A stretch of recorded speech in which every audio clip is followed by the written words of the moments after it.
Os irmãos sabem que seria o pastor Alex, mas em razão de nós termos pulado um domingo, o pastor Alex ele é plantonista, então hoje, obviamente, ele não estaria aqui. Então, a lição que ele daria, eu vou, de alguma maneira, com você refletir sobre. Qual é o tema da lição de hoje, irmãos? Máscara da justiça própria ou da própria justiça? A ordem dos fatores aqui não altera em nada o conteúdo do tema. A máscara da autojustiça, da justiça própria. E eu fiquei pensando e lendo, eu já havia lido esse livro algumas vezes, como eu já falei, e nas últimas 48 horas fiquei lendo sistematicamente para poder tentar pegar aquilo que mais grita aos nossos ouvidos na leitura, para termos aqui uma espécie de bate-papo. Eu não quis nem usar a projeção para tentar ter um contato mais direto, e eu vou até fazer algumas perguntas para nós aqui, com a ideia de que as perguntas possam nos orientar com relação a no que refletir. Eu escrevi muita coisa, mas tenho certeza que o tempo não vai permitir falar tudo. A máscara da justiça própria. Em primeiro lugar, eu gostaria de falar para você sobre o narcisismo. Você lendo esse livro, imagino que foi levado para o narcisismo, essa concepção, essa ideologia, para não chamar de filosofia grega. Sabemos o que significa narcisismo? Alguém teve curiosidade de pesquisar? Mas essa explicação do narcisismo nos ajuda bastante a entender essa dialética aqui que o Hernandes Dias Lopes propôs para nós. Narcisista seria, 2 pontos, você acha isso no Google, isso aqui foi uma pesquisa que eu fiz no Google. Na mitologia grega, Narciso foi um belo jovem, essa história é até bem interessante. Foi um belo jovem que, por causa do seu orgulho e por causa da sua soberba e ter desdenhado das ninfas, isso aqui é tudo mitologia, ok? Mas daí vem essa ideia de narcisista, que vem de Narciso. Narciso, então, um filho de deuses que era muito belo e ele desdenhava das mulheres. Uma ocasião ele desdenhou de uma determinada ninfa, que seria aquela mistura de mulher com deusa, né? Aquela coisa meio esquisita que para nós não comunica muito, mas a história é interessante. Ele, por ter desdenhado desta ninfa, ela vai e pede para que uma deusa, que seria uma espécie de Afrodite, num outro corte histórico, que amaldiçoasse Narciso. Então, Narciso foi amaldiçoado com a seguinte maldição: ele se apaixonaria por ele mesmo. Então, numa determinada ocasião, que ele estava vendo o reflexo dele na água, né, na cristalidade da água, ele viu o reflexo dele e se apaixonou por ele mesmo. E tão perdidamente apaixonado ele se tornou por ele mesmo, que ele definhou à margem do rio, se venerando, se embelezando. É o que diz a mitologia, é o que diz o mito. Ele morreu à margem de um rio, admirando a sua própria beleza. Então, quando nós vamos ver a definição de narcisista, ou seja, seria uma característica da personalidade de quem tem uma opinião mais elevada sobre si do que convém. É, em outras palavras, o famoso sissi, né? Aquele que se acha além do que deveria. Essa é a definição de narcisista. A pessoa que tem necessidade de admiração. Se ela não for admirada, se alguém não esclarecer ou externar as suas qualidades, ela se sente inferiorizada. Eu achei interessante um comentário, falando sobre o narcisismo, que diz assim: todo mundo gosta de ser, de alguma maneira, elogiado. Sim ou não, irmãos? Alguém aqui não gosta de ser elogiado? Levante as suas mãos. Quem é que gosta de ser elogiado? Levante a mão. Quem é que não gosta, irmãos? Não sei. Você pode até falar que não gosta. Eu falo que não gosto, mas na verdade eu gosto. Quem é que quer fazer, por exemplo, eu convido para ir lá em casa almoçar, aí faço uma comida que na minha opinião ficou maravilhosa, aí alguém diz assim: nossa, estava muito boa. Que isso, bondade sua. Na verdade, por dentro tá, caraca, acertei no sal. É, na verdade, Cássia, quando alguém falar para você, agora não é mais bolo de pote, né? Agora é um outro nome, evoluiu lá o negócio. Tava uma delícia. Não, que isso, não, é impressão sua. Mas fala o contrário para ver. Estava ruim esse negócio. Aí o que você vai dizer? Puxa vida, é porque acabou a luz na hora. Não é assim que a gente reage, irmãos. Do contrário, é hipocrisia. O problema é, o narcisista não é aquele que apenas gosta de receber elogios, é aquele que só vive em função disso. Se não houver uma externalização do elogio, a pessoa se ofende, se fecha, se enraivece, se entristece e definha. E Freud, quando ele vai escrever o que hoje para nós é a psicanálise, ele vai falar acerca disso, dessa síndrome aquele que necessita ser elogiado todos os dias. O elogio, psicologicamente falando, é uma necessidade que nós temos. Por isso que é bom você pode dizer para a pessoa que está ao seu lado, hoje você está belo, bela, pode dizer assim, é em Cristo Jesus, pode falar sem medo, que é em Cristo Jesus. Você vai mentir dependendo de quem estiver ao seu lado, mas Jesus vai entender isso, amém? Nós precisamos de elogio, é a construção psicológica do ser humano. Só que esse desejo exacerbado, esse desejo que vai além do normal, é um problema. E o que tem a ver o narcisismo, o narciso, o mito, com a máscara da autojustiça? Tudo. Porque se você ler o livro atentamente, você percebeu que o que seria, em outras palavras, a máscara da autojustiça? É você esconder o quê? O que se esconde quando eu visto a máscara da autojustiça? Vamos ver o que a gente pensa. O que eu escondo? A identidade própria. Muito bem, começamos bem. Mas o que? Eu escondo uma outra coisa que é a identidade própria, mas que é um adjetivo que a gente não costuma gostar muito de receber. O que eu escondo quando eu coloco a máscara da autojustiça? Silêncio no tribunal. O que eu escondo? Botei a máscara da autojustiça. O que eu estou escondendo então? 2 pontos. Coloquei a máscara da autojustiça. Vamos lá, está com medo de falar? Pode falar. O que eu escondo quando eu coloco essa máscara? Querem ajuda? Vamos então para a leitura do texto. Aqui seria um apanhado, né, do entendimento que eu fiz dessa primeira parte do livro. A justiça própria pavimenta uma estrada de autojustificação, onde não se consegue reconhecer os próprios, começa com E, amados, termina com S. Erros, assim ficou fácil, né? A máscara da justiça própria pavimenta a estrada da autojustificação, onde não se consegue reconhecer erros em si, ou aquilo que lhe pertence. Ao contrário, tem-se uma justificativa para cada informe apresentação. Ou seja, cada vez que nós não temos uma apresentação condizente com a nossa expectativa, exemplo, fiz o cabelo, mas não ficou legal. Fiz a comida, mas não ficou legal. Ensaiei a música aqui, mas não ficou legal. Aí, ao invés de a gente falar, poxa, ficou ruim, a gente diz assim, não, faltou a luz, a cabeleireira não foi tão, feliz, meu filho estava correndo. Nós pavimentamos uma estrada onde nós vamos encontrando justificativa para os nossos erros. Essa é a máscara da autojustificação. Porque eu me justifico para cada erro que eu cometo. Eu já vivi isso na minha vida, dentro de casa. Eu lembro que chegou um ponto da Érica falar assim, tá bom, Jesus. Eu já contei isso aqui na igreja algumas vezes. Tá bom, Jesus. Não falo mais com o Senhor, mas com todo o deboche do mundo. Eu disse, eu só não lhe viro a mão na lata, porque eu sei das consequências disso. Mas aquilo me impactou profundamente. Porque aí depois eu vou perguntar a ela, mas por que você falou isso? Ela falou, pergunta a sua filha. Pergunta às pessoas que estão à sua volta. Você nunca erra. Ela aproveitou. Para que eu fui perguntar? Ela aproveitou. Você nunca erra. Os seus conselhos são sempre os sábios. O seu direcionamento é o direcionamento disso. Aí começou a falar. Hoje, ou esses dias, lendo esse texto, eu lembrei dessa fase da minha vida. Autojustificação. E quando a gente erra, tem até uma parte aqui engraçada, que eu acho que algumas pessoas vão lembrar do que aconteceu, a gente procura um meio para justificar a nossa não performance perfeita. A gente não diz simplesmente, estava num dia ruim e o ré entrou no lugar do sol e ficou uma titica. Desculpa, foi mal, fui eu. Não, é porque eu estava sem retorno. Eu estou pegando no pé dos músicos, não sei necessariamente porquê. Eu estava sem retorno. Não, foi o outro lá que deu uma nota mais para cima.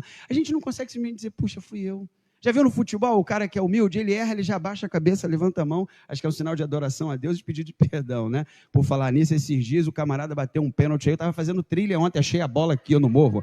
Avisa o pessoal que a bola está aqui, ó. Eu não trouxe para casa que eu fiquei com medo, está cometendo um crime, né?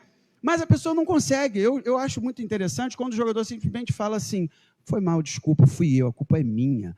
Mas não, já viu aqueles que ficam assim, já viu, Rogério? Fica assim, ó. Tipo assim, foi a grama. Foi a chuteira que pegou por baixo da bola. Fui eu quem errei. Eu fui com excesso de confiança, eu fui com excesso de desconfiança. A autojustificação é uma estrada que a gente pavimenta. Pavimentar aqui seria asfaltar. A gente constrói uma estrada com uma série de desculpas para os nossos erros. Quando, na verdade, Jesus diz para a gente fazer o contrário. Pede perdão.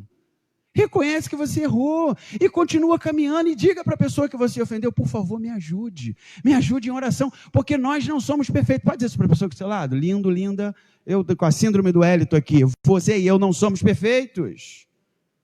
Nós não somos perfeitos, irmãos, e a vida é muito mais leve quando a gente tira dos nossos ombros. Olha, esse livro realmente é uma bênção de Deus na nossa vida, você pode dizer glória a Deus por isso?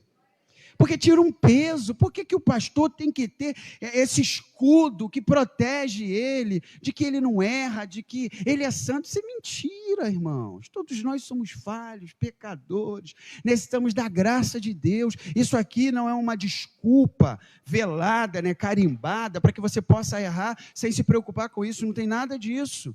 Mas ao mesmo tempo, para que a gente vai ficar levando um peso que a gente não consegue carregar? Se errou, é mais fácil, pede desculpa. Me perdoa, meu irmão, me perdoa, meu amor. Ei, benzinho, me perdoa, sou eu, o problema fui eu. Eu assumo, mas é o seguinte, eu vou tentar não fazer de novo. Eu vou tentar ser melhor. Eu vou tentar fazer com que você tenha alegria no coração. Continuando a leitura. Aquele que se trage da máscara da autojustificativa ou da autojustiça, ele vai dizer, não fui eu que errei, foi por causa disso ou daquilo outro que aconteceu. Ei, você e eu somos falhos, cometemos injustiças, falhas e desapontamos os outros quase que inevitavelmente e ponto. Nós vamos desapontar uns aos outros. Eu gosto muito da analogia do João Ripper Palharim, isso é muito antiga. Nós somos como porcos espinhos. Ao passo que nós precisamos nos unir no inverno para não morrermos de frio, nós vamos sem querer fazendo o que um com o outro? Espetando. Por quê? Porque é a nossa natureza humana. E aí quando eu recebo uma espetada, vulgarmente falando, do meu irmão, eu preciso ter maturidade, Senhor, ajuda o meu irmão, porque na verdade eu preciso dele, ele também precisa de mim, porque se nós nos dispersarmos e nos separarmos, nós vamos morrer pelo inverno, por causa da hipotermia, por causa do frio. Essa analogia do Palharim foi perfeita, porque é verdade. Somos nós no nosso relacionamento. Olha para dentro da sua família. Nunca teve uma palavra fora do lugar? Quem nunca teve vontade de sair correndo, irmão, pelo mundo, maluco, doido da vida? Quem nunca teve? Nunca teve. Quem já teve? Levante duas mãos aí. Eu não aguento mais, eu vou sair correndo. Eu não aguento mais as crianças, eu não aguento mais isso, eu não aguento mais aquilo. Por quê? Porque nós somos falhos. Só que a gente tem dificuldade de falar isso, de aceitar isso. Nós somos falhos. Volto a dizer, isso aqui não é uma carapaça, isso aqui não é uma anistia para errar, e nada a ver com isso. Nós somos nova criatura. Você pode dizer amém por isso? Nova criatura procura não errar, procura viver exatamente como Jesus Cristo viveu. Mas nós precisamos retirar isso de nós. Ora, com efeito, escrevi assim, com efeito a Bíblia nos chama de Adão. Com efeito. Por quê? Vamos observar o que está escrito em Gênesis capítulo 3, versículo 12. Deus diz para Adão, Adão, por que tu fez isso? O que ele vai dizer no versículo 12? Foi a mulher que tu me deste. Eu vou assumir, vou nada. Quase falou assim, foram as duas jararacas. Quem tem ouvidos entende o que o Espírito diz da igreja. Quase falou isso. Porque não teve coragem de dizer, não, fui eu. Porque Deus falou para os dois, dessa árvore vocês não comerão. E nós fazemos isso todo dia. Eu vou melhorar o discurso. Eu faço isso todo dia. Todo dia. Por que você não foi lá me visitar? Porque o meu trabalho não permite. Eu não digo assim, porque eu não consegui me organizar melhor. E aí o meu tempo me enganou, me tropeçou as pernas, me fez tropeçar as pernas e não fui te visitar. O pastor ele fala assim, não, porque eu tinha que atender uma outra pessoa. Não, porque tinha uma outra coisa mais importante na igreja. Nós fazemos isso o tempo todo. É em casa, é no trabalho, é na igreja, em todo lugar. Nós sempre vamos ter uma autojustiça para nos justificar e esconder o nosso erro. Aí o nosso pecado está lá dentro, quietinho. Eu escrevi assim, tadinho de Adão, ele não sabia, claro que sabia. Só que, como disse o Hernando Dias Lopes nesse livro, ele afivelou a máscara da autojustiça e transferiu a responsabilidade que era dele toda para outra pessoa. A máscara da justiça própria é usada quando são expostas nossas fraquezas. Aqui eu estou fazendo um recorte literal do livro. Está escrito literalmente no livro. A máscara da justiça própria é usada quando são expostas as nossas fraquezas. Continuo ainda fazendo um recorte do livro. Não podemos fracassar e nem perder a pose. Aqui que eu vou contar a história estranha. Esquisita ou engraçada. Você já viu aquele tombo bonito? Alguém aqui já viu um tombo bonito? O que é aquele tombo bonito? O cara cai, levanta e... Você caiu? Não, estava olhando o detalhe do piso, achei interessante aqui ó, a marcação. Estávamos lá em casa um dia desse, algumas semanas atrás, tem gente que já está rindo por antecipação, e tinha umas 15 pessoas lá na sala. E a sala lá de casa, ela tem, na entrada dela, é mais baixo, né? Tem um degrau, pronto, em outras palavras, para ficar mais fácil o entendimento. E aí, estava todo mundo lá rindo, brincando, a gente tinha pedido alguma coisa para comer, demora daqui, demora aqui. Daqui a pouco a gente ouve um barulho, tac-tac-pum! E aí uma pessoa caída e ao mesmo tempo não caída. O que aconteceu aí? Eu não vou dizer o nome para não causar vergonha aqui em ninguém. O que aconteceu aí? Não, nada. Nada? O que você está fazendo aí então no chão? Não, não foi nada não, todo sem graça. É o tombo bonito. Pode parecer um tanto quanto sático, mas o fato é que nas nossas quedas, nós encontramos um meio de cair com pose, irmão. Você não entende isso aqui não? É cinematografia. Nós procuramos cair com pose. A gente já cai. Você caiu? Não. Eu vim ver se o chão estava limpo. Na verdade, nós procuramos a todo tempo uma forma de esconder. Por que não falou? Puxa, caí. Espera aí que eu vou te ajudar a levantar. O cara está todo quebrado. Caiu? Não, caiu não. Foi nada. Está todo ralado, doendo pra caramba. Isso acontece com a gente o tempo todo. Você está bem? Não. Tô bem.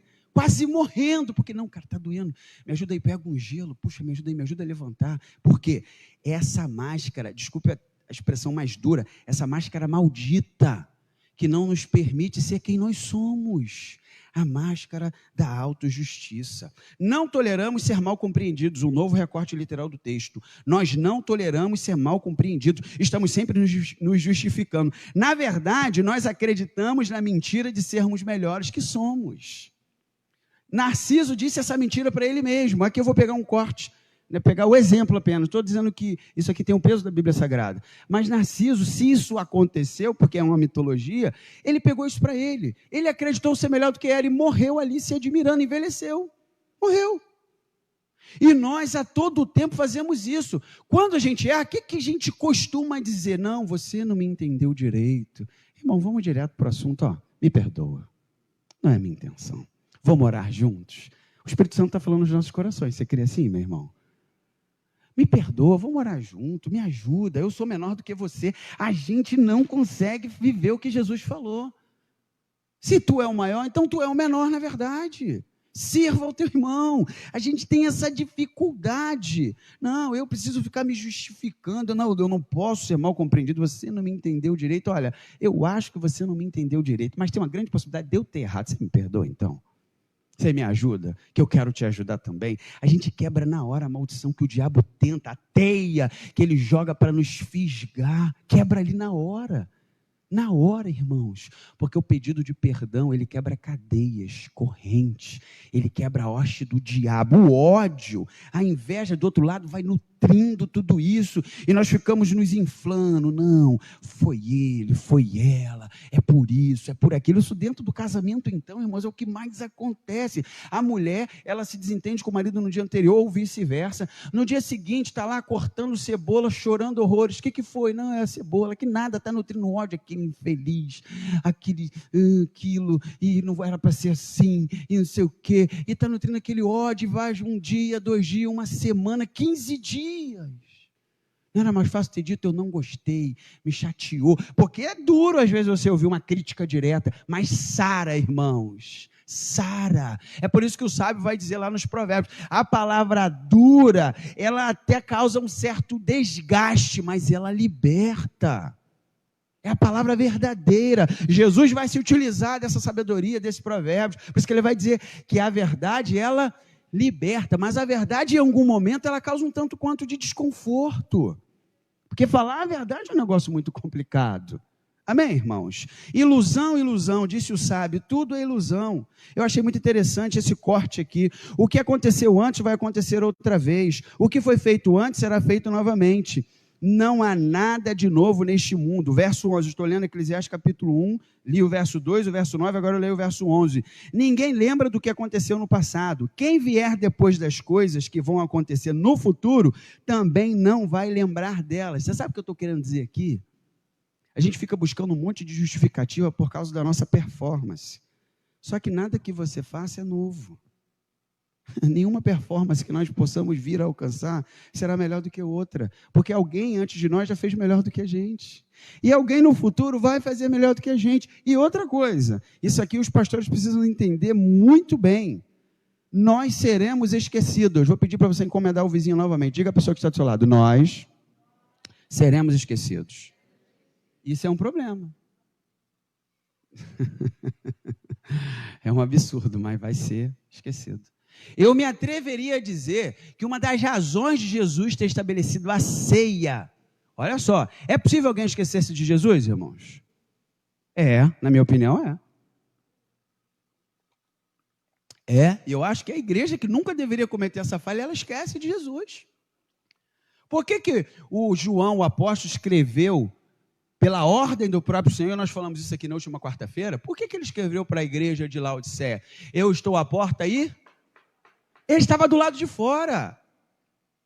Analogicamente falando, ele estava do lado de fora, porque a sua igreja esqueceu dele. Em qual sentido? Nos princípios, nos valores, na conduta. Isso é possível, ainda que isso possa se parecer um absurdo, mas é possível. E nós seremos esquecidos. Então, o que a gente precisa fazer? Na minha opinião, fazer o melhor que pudermos para Deus. E quando nós errarmos, pedir perdão também e falar ao próprio coração: eu vou tentar fazer melhor. Para quem? Para Deus. Apenas, porque do contrário, isso vai ser uma teia outra vez. Eu escrevi assim, para a ideia ser continuada, eu fazia algumas perguntas aí por causa da hora.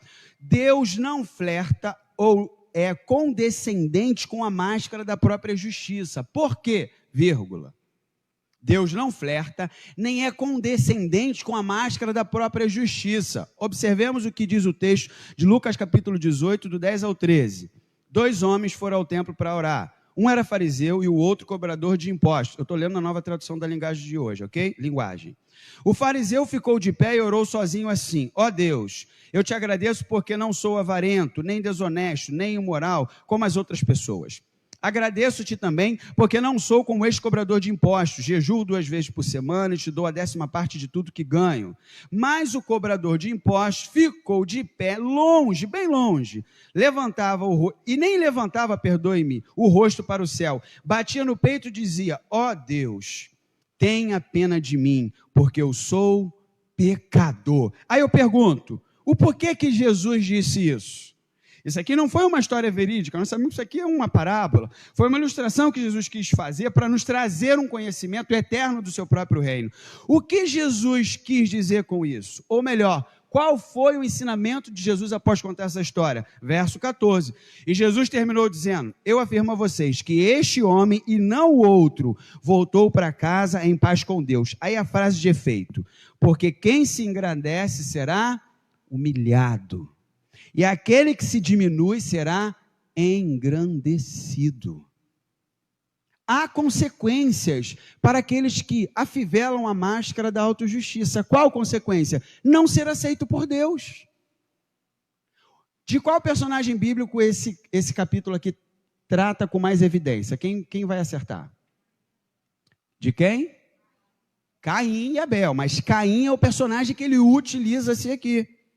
Ele vai falar sobre Caim. Qual é a consequência de nós afivelarmos a máscara da autojustiça? Eu vou transformar essa resposta numa pergunta e gostaria que alguém me respondesse, se achar que pode ou que deve.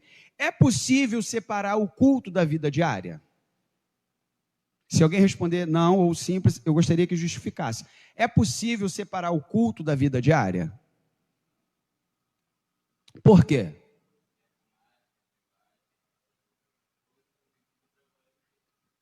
Quer comais, ele está fazendo uma citação do texto.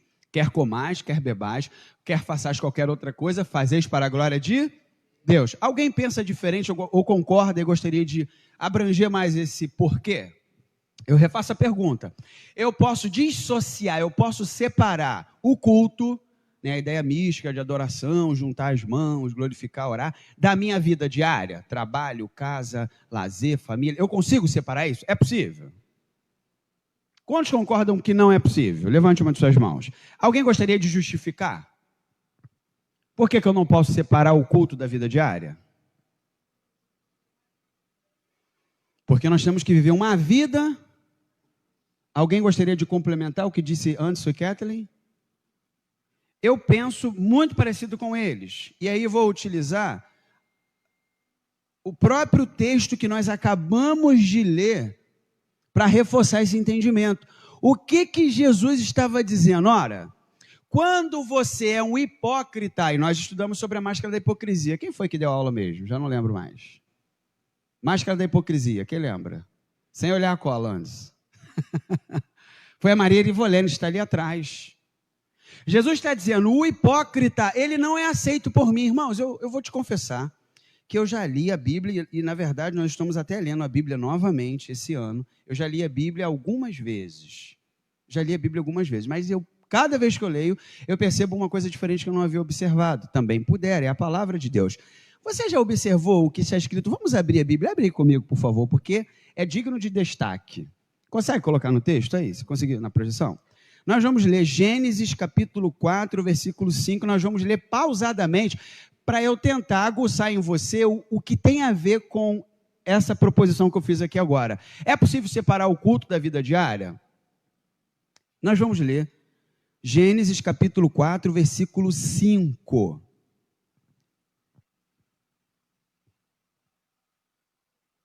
Conseguiu abrir na sua Bíblia ou ligar o seu smartphone? Amém ou não amém? Eu vou ler para você na nova tradução da linguagem de hoje. Depois eu gostaria que alguém lesse uma tradução diferente, caso tenha em mãos.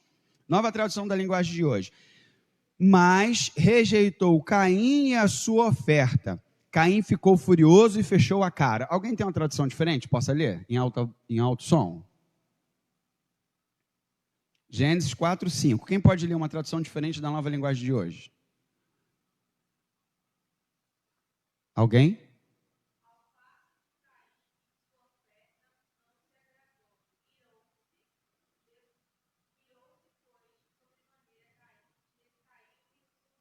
Alguém tem uma tradução diferente dessa? Posso ler?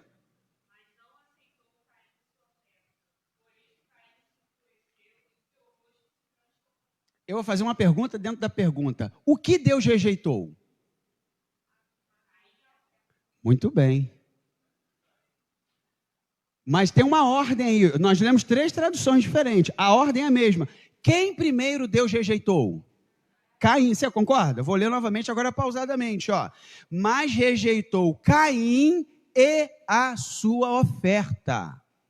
Olha que coisa interessante, irmãos. Olha o que Jesus está dizendo lá. Esse camarada aqui é hipócrita, que disse, eu jejuo 2 vezes, né? Eu dou o dízimo de tudo, parará, parará. Jesus conhecia a vida dele. E Jesus vai dizer, esse foi para casa, na verdade, como inimigo de Deus, porque Deus não recebeu essa oração. Deus não recebeu essa adoração. E o Hernando Dias Lopes escreve isso com maestria. Antes de Deus rejeitar a nossa oferta, quem ele rejeita primeiro? A nós. Isso acontece? Sim, todo o tempo. E nós vamos ver isso nas Escrituras Sagradas. Eu vou até adiantar aqui um pouquinho.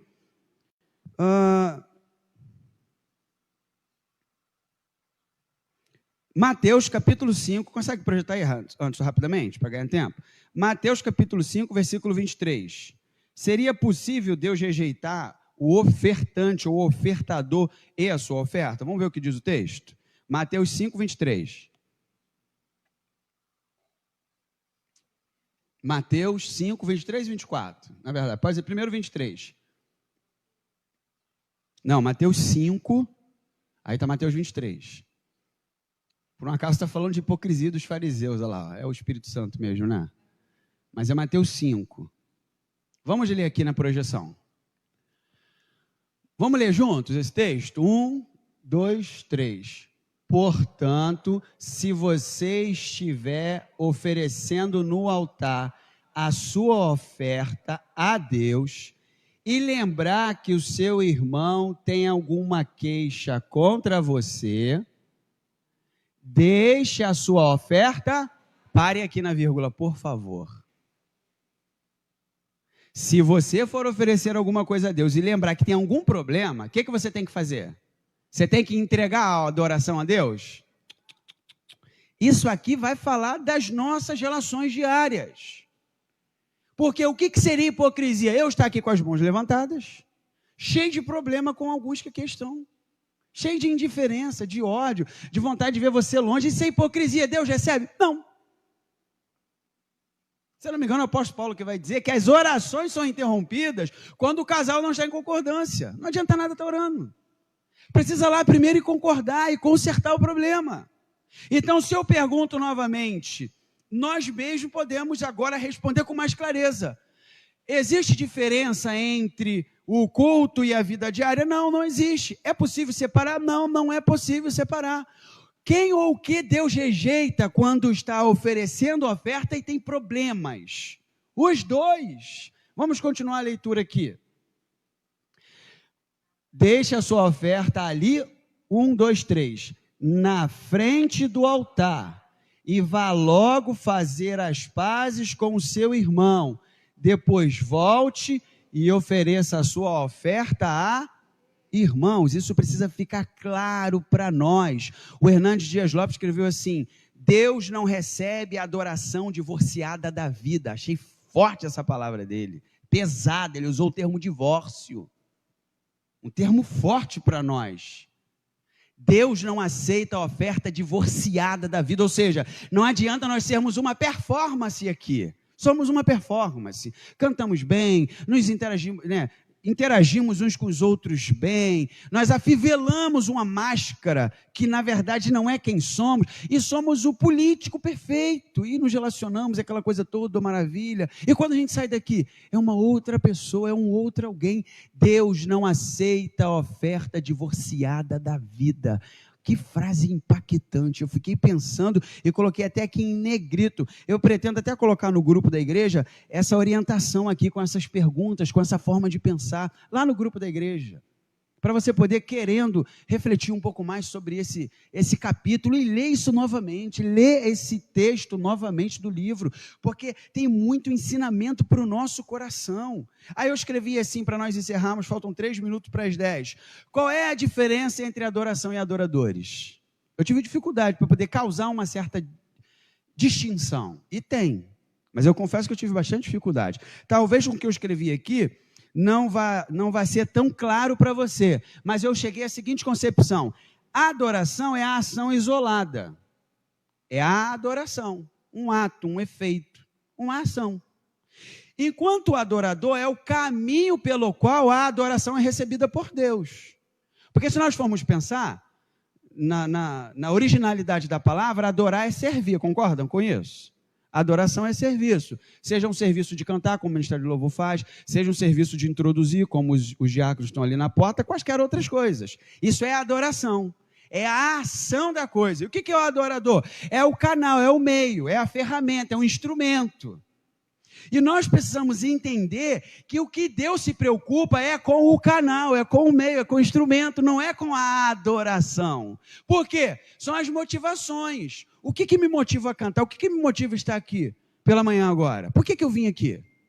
Por que você veio aqui? Por que nós estamos aqui? Esses porquês, essas motivações que Deus está olhando para elas. Deus, ele não está preocupado com a performance, porque, irmãos, nós poderíamos encantar a Deus com alguma coisa? Nós conseguiríamos? A gente sabe que não. E por que a gente tenta, então?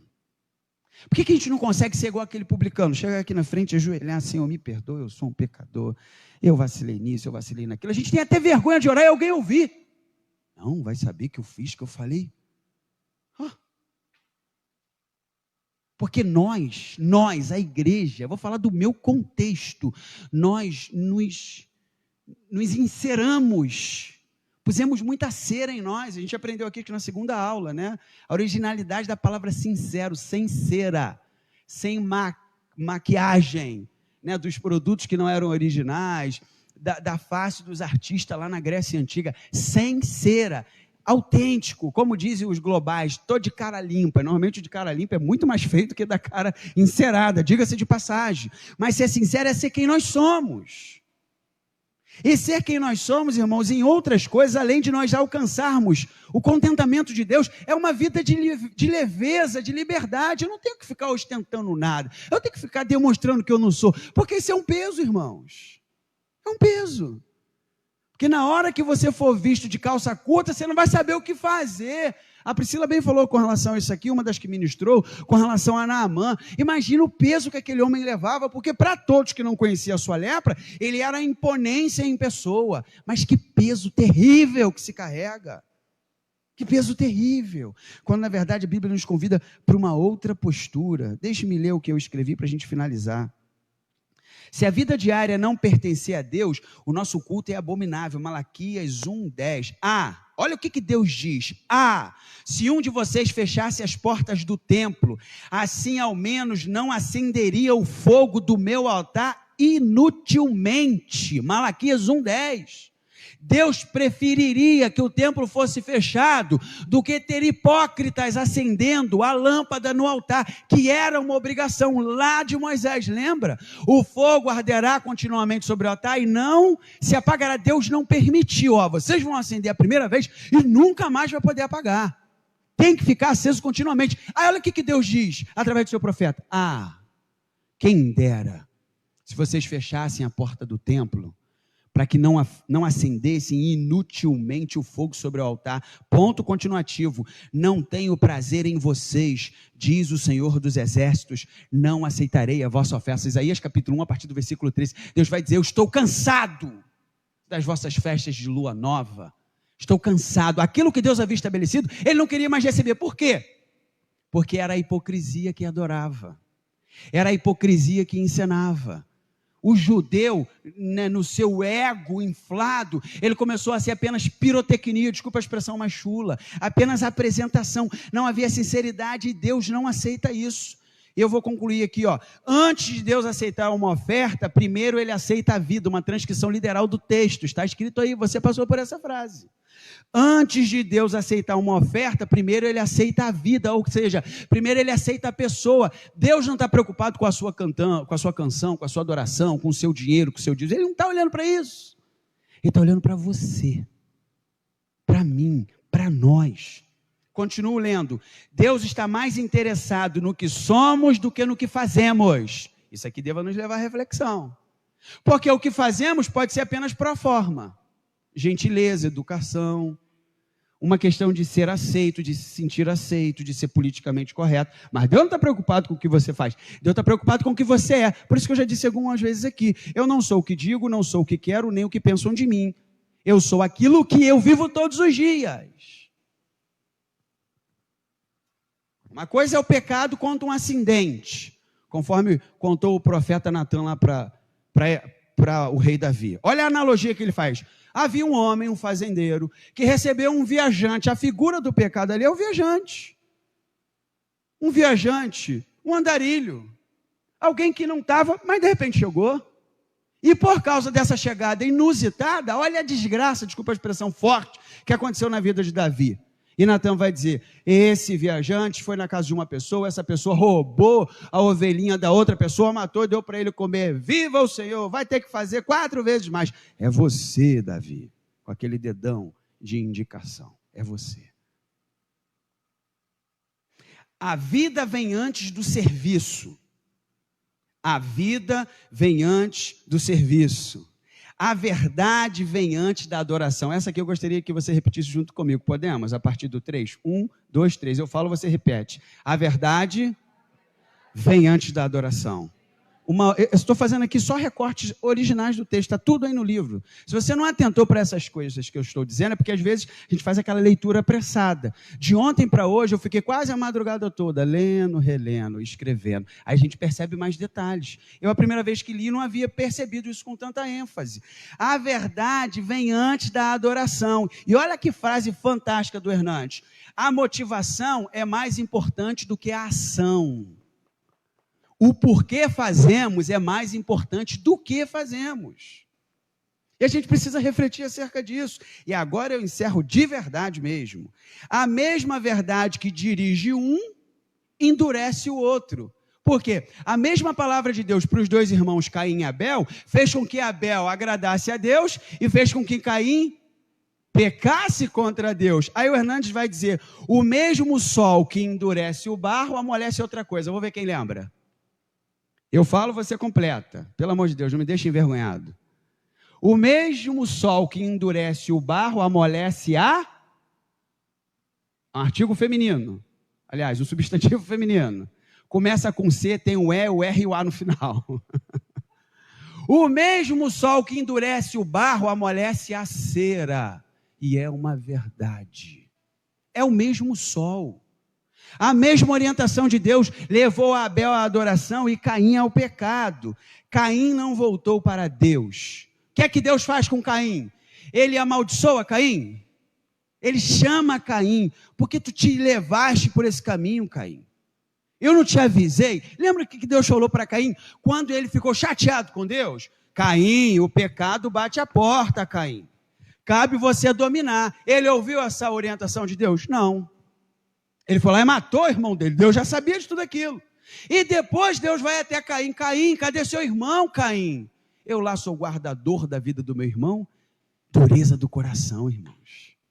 Quantas vezes Deus está falando com o Luiz Wagner está inventando um monte de desculpa para Deus, mas Senhor, a igreja que tu me deu é problemática, os irmãos são problemáticos, a família é problemática, o trabalho é problemático, o carro é problemático, a vida é problemática, tu é problemático, falta dizer isso para Deus. Ao invés de dizer, Senhor, me perdoa, me ajuda. A minha oração é que nessa manhã a gente retire, eu não falo isso como quem acusa não, muito pelo contrário. Como quem reconhece que faz parte desse meio, nós, eu e você, precisamos retirar essa máscara de autojustiçamento, reconhecer o nosso pecado e dizer, Deus, me perdoe, eu preciso melhorar e ser melhor para o louvor da glória do teu nome e para servir melhor o meu irmão. Amém, irmãos? Vamos ficar em pé? Vamos orar para agradecer a Deus? Na próxima semana, o nosso irmão Antes falará sobre a máscara da falta de perdão. Próxima semana é a penúltima lição. Depois da semana seguinte é o fechamento do livro. Próxima semana, máscara da falta de perdão. Leia, se você puder. Falta da frieza. Não, falta. É só eu abrir aqui, né? Me perdoe. Deixa eu ler aqui que vocês estão falando, não estou entendendo nada. A máscara da frieza, perdão antes, ou da falta de perdão. Me perdoe antes, eu comecei a exercitar aqui agora. A máscara da frieza ou da falta de perdão. Nós precisamos ler da página 66 até a página 72, da página 66 à página 72. Não deixe de ler, porque há uma grande preciosidade. Página 66, página 72. Não deixe de ler. Eu percebi alguns irmãos ali na porta, cadê meu livro? Leia o livro, irmãos, é uma grande bênção de Deus para as nossas vidas, para esse tempo. Jesus, obrigado por esta manhã, não me permita incorrer nesse erro sobre o qual eu agora levei-nos a refletir, de afivelar essa máscara, me justificar além do que devo, e ver uma vida de falsidade, Senhor, diante de Ti, diante dos meus irmãos. Eu te confesso que eu tenho dificuldade de aceitar os meus erros e de reconhecê-los, por isso eu te peço, me ajude, Senhor. Me ajude a viver leve, viver livre de uma performance que eu não consigo ter, que eu não vou alcançar. Me ajude a viver glorificando-te em todo o tempo, inclusive quando eu vier a errar, não por alegrar-me com o meu erro, mas por reconhecer o teu perdão e entender que eu não sou exatamente o que penso ser. Os teus filhos que aqui estão, aqueles que estão nos assistindo pela transmissão, ajude a cada um de nós, Senhor. Nós somos pequeninos e errantes e precisamos desesperadamente da tua gratidão, da tua misericórdia, sobretudo da santificação que advém da tua palavra. Obrigado, Senhor, por esta oportunidade. É no nome de Jesus que nós oramos e agradecemos. Amém. Pode tomar o seu assento, nós vamos encerrar, mas ainda antes, o jovem Elano, eu fiquei no início meio preocupado, começou a bater lá em casa, que é toda envergonhada. Falei, o que esse rapaz está fazendo aqui? Mandei uma mensagem para o Nelson, Nelson, você não quer ficar sem filho não, né? A gente fala assim com carinho, querendo brincar, na verdade, com a situação, mas o Elano já tem vindo aqui há algum tempo participar da nossa celebração, procurou, a gente conversou, percebemos a orientação que ele já tem própria, do pastor que veio cuidando dele até esse tempo, pastor Pedro Durval, um professor nosso, homem de Deus.